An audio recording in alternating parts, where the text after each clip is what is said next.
Millions of Canadians braved the wintry weather on February the 18th, 1980, to vote in Canada's snap federal parliamentary elections that had been called in December 1979 after the minority progressive conservative government of Prime Minister Joe Clark had lost a vote of confidence on its budget.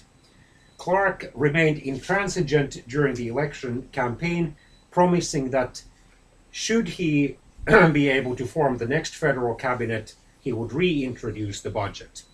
And he campaigned on the slogan, "Real change deserves a fair chance."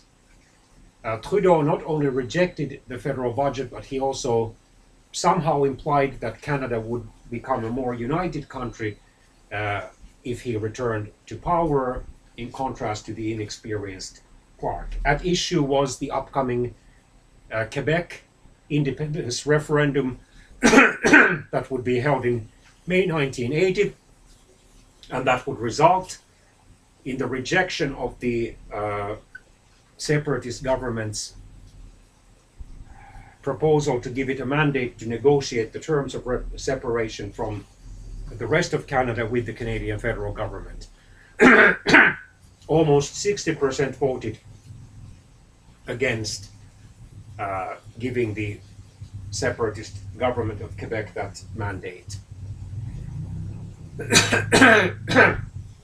Clark had also in 1979 promised during that election campaign to privatize Petro-Can or Petro-Canada and to move the Canadian embassy in Israel from Tel Aviv to Jerusalem.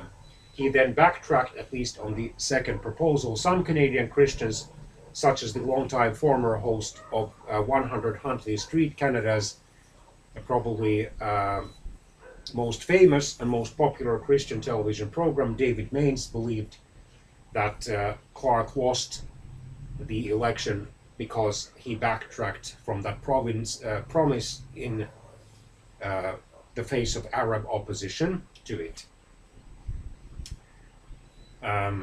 Clark was able to save the progressive conservatives from a total collapse. They still received over 32% of the vote and 103 seats because they were, despite Clark's ill-fated and brief prime ministership, popular in most of the prairie provinces, or most of the western provinces. In British Columbia, the New Democrats did, however, dominate. The Liberals almost swept Quebec, winning 74 seats to the Progressive Conservatives' 1 seat. The Créditistes were at last wiped out. In Ontario, they were also well ahead of the Conservatives, and they gained seats in Atlantic Canada. However, they were only able to win a couple of seats in the entire Western Canada. In his victory speech, Trudeau made this famous line or statement, "Welcome to the 80s." And he was under no delusions about the challenges that the country would face, economic, political, social, and other ones. Clark wanted to be a good loser and decided to congratulate the Liberals on their victory and to wish them well when dealing with the very serious problems that Canada would be facing.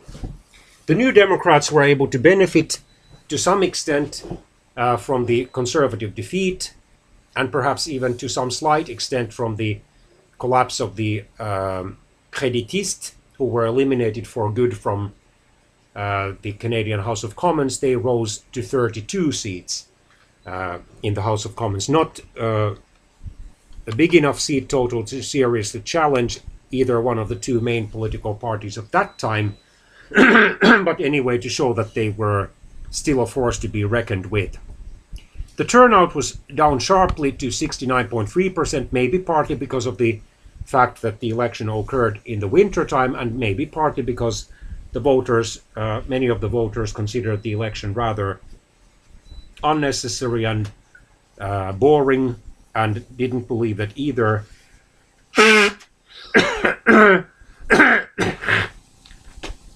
one of the two main political parties had anything really inspiring to offer.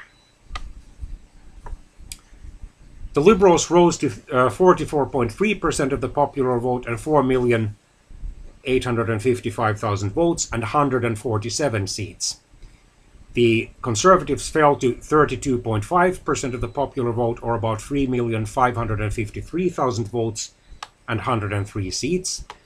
The New Democrats rose to 19.8% of the popular vote, or about 2,165,000 votes and 32 seats, while Social Credit collapsed in Quebec to 0 seats, and federally it only had 185,000 votes, or about 1.7% of the total.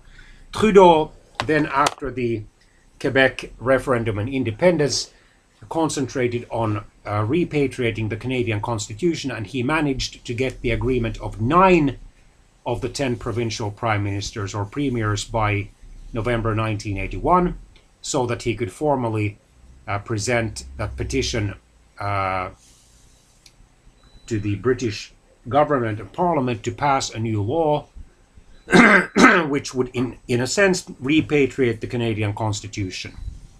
And in the spring of 1982, the British Parliament did pass the so-called Canada Act, and it declared that it would be the last piece of legislation passed by the British Parliament that would affect Canada.